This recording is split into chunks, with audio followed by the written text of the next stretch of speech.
सबसे अधिक त्यागी कौन? बेताल पच्चीसी की 10वीं कहानी। मदनपुर नगर में एक वीरवर नामक राजा का शासन था। उस राज्य में एक वैश्य रहता था।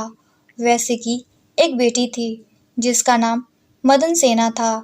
मदन सेना एक दिन अपनी सहेलियों के साथ बाग में घूमने गई। संयोग से वहां पर एक सेठ का बेटा धर्मदत्त अपने मित्रों के साथ आया हुआ था। धर्मदत्त को मदन सेना से प्यार हो गया।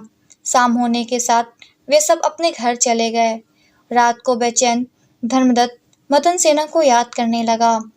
सुबह होते ही उसने मदन सेना को अपने दिल की बात बताने की सोची।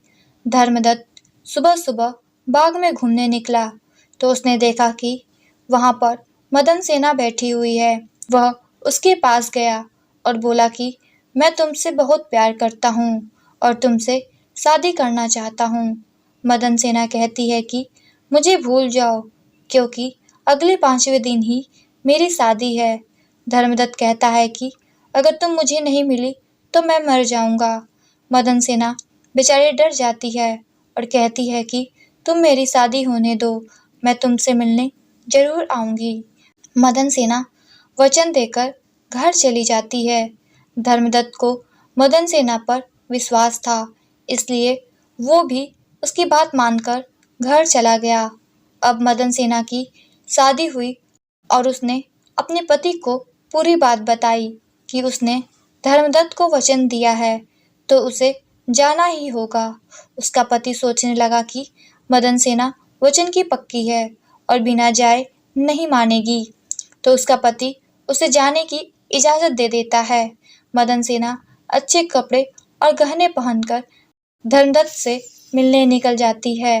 रास्ते में उसे एक चोर मिला और उसके गहने छीनने का प्रयास किया तो मदन सेना ने उसे पूरी बात बताई कि मैं एक बार अपने प्रेमी धर्मदत्त से मिलकर आ जाऊं, उसके बाद तुम मेरे सारे गहने ले सकते हो।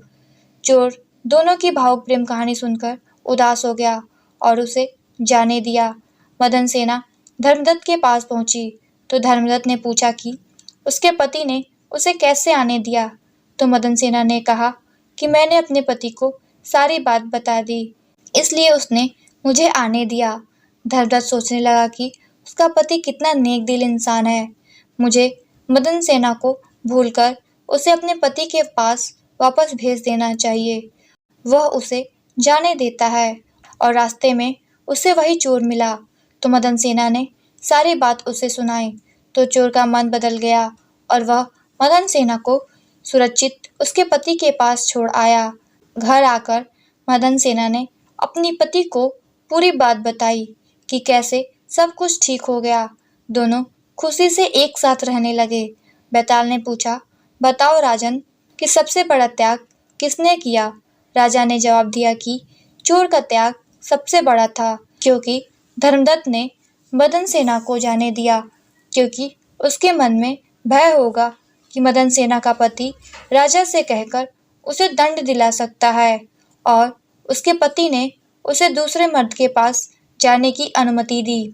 लेकिन चोर के मन में कोई भय नहीं था, फिर भी उसने मदन सेना को जाने दिया, जो कि उसका सबसे बड़ा त्याग था। इस तरह बेताल झट से पेड़ पर जाकर लटक गया और राजा पुनः उसे पकड़कर लाया और अगली कहानी सुनाने को कहा। दोस्तों, अगर आप लोगों को यह कहानी अच्छी लगी तो इस वीडियो को लाइक कीजिएगा और बेताल पच्चीसी की अगली कहानी सुनने के लिए इस चैनल को सब्सक्राइब कीजिएगा। धन्यवाद।